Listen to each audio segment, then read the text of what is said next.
Si vous appréciez notre travail, n'hésitez pas à nous soutenir en likant ou en partageant la vidéo ou grâce à notre Utip. Il vous suffit de regarder une publicité de 30 secondes, ce qui nous fait gagner 5 centimes par visionnage. En soi, comme ça, c'est pas grand chose, mais pour nous, c'est beaucoup. Merci de votre participation et bon visionnage. Salut les amis, on se retrouve pour cette nouvelle review de Boruto sur l'épisode 107. Cet épisode est donc le deuxième épisode qui adapte le roman Naruto Konoha Shinden, et donc ça nous parle un petit peu de l'histoire de Mirai et son ressenti. On est toujours un petit peu dans la même thématique que la semaine dernière.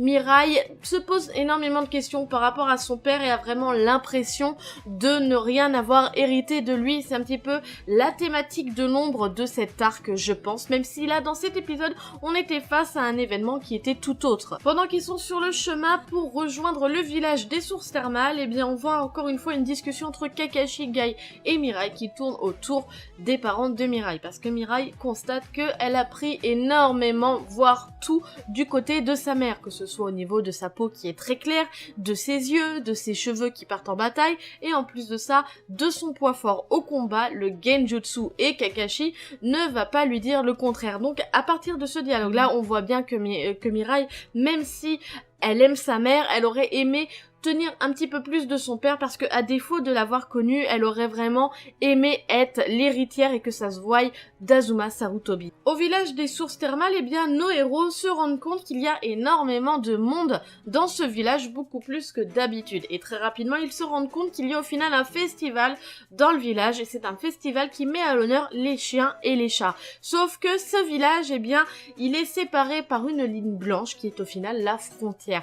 Et cette frontière, eh bien, elle sert aussi à diviser le camp des fans de chiens et le camp des fans de chats.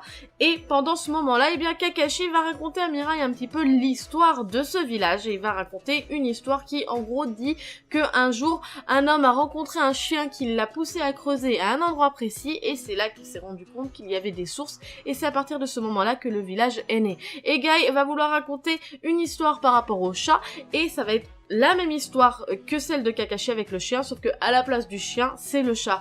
Et au final, on se rend compte que c'est une vraie bataille et que ça peut très rapidement dégénérer entre les fans de chiens et les fans de chats. Forcément, quand on dit chien et chat, on va penser à deux personnages bien précis. C'est bien sûr Kiba Inuzuka et sa copine Tamaki, qui, pour rappel, cette jeune fille est la petite fille de la femme qui tient le magasin d'armes des Uchiwa, où il y a des chats. Et donc forcément, elle est plus spécialisée avec les chats. Et là, on va se rendre compte que chacun est à bas du côté qui lui est approprié, c'est-à-dire Kiba du côté des chiens et Tamaki du côté des chats. Et on se rend compte qu'au final, eh bien, cette fête, ce festival qui est censé rendre honneur aux chiens et aux chats, eh bien, il va plus les opposer qu'autre chose, et là, ça va vraiment finir par dégénérer comme une bataille. Un détail que je ne vous ai pas dit, c'est que quand Kakashi et Guy vont raconter les histoires différentes du village à Mirai, Kakashi va tenter d'inventer une histoire avec un troisième dieu de la destruction qui s'appelle Matutu, qui serait en gros une fusion entre un chat, un gnou quoi, et puis un toutou. Et du coup Mirai sent directement la supercherie et on passe à autre chose. Comme je vous l'ai dit, Kiba et Tamaki sont présents au village pour célébrer la fête du chien et du chat, ou du chat et du chien comme vous préférez, et ils vont tous les deux au cours d'une dispute entre eux deux s'imposer comme étant les leaders de chaque partie. Donc Kiba devient le leader des fans des chiens et Tamaki devient la leader des fans de chats. Tout part d'une dispute de couple lambda quoi, parce que Tamaki a demandé à Kiba de poser un jour pour qu'ils puissent passer une journée tous les deux quoi, et Kiba, vu qu'il fait pas partie de la police de Konoha, l'a posé, sauf que ils ont commencé à s'embrouiller lorsqu'ils ont décidé de prendre un bain aux sources thermales, mais les sources thermales de qui? Du chien ou du chat? Et en fait, au final, c'est parti comme ça, tout bêtement quoi, ça a pris des proportions ahurissantes. Ça en devient tel que maintenant tous les fans des chiens et des chats vont s'embrouiller en même temps que Kiba et Tamaki, et nos vacanciers vont se rendre compte que toutes les zones pour prendre des bains ou se loger sont fermées, puisque tout le monde assiste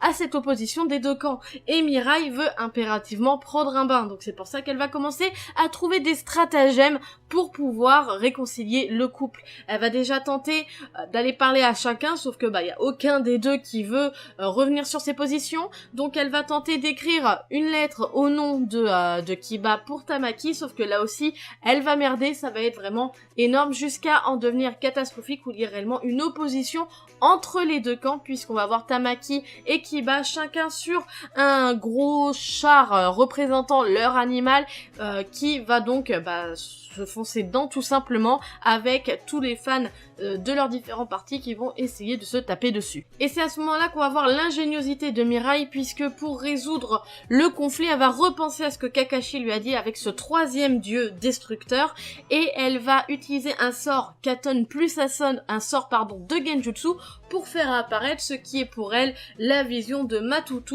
pour pouvoir ensuite, tout simplement casser le conflit. Et donc à ce moment-là, même si, bon, c'est totalement loufoque, totalement pour rigoler, etc., eh bien on voit quand même la puissance de la jeune fille. Elle arrive à combiner deux sorts en même temps, et en plus de ça, le Genjutsu de sa mère avec les techniques de feu de son père.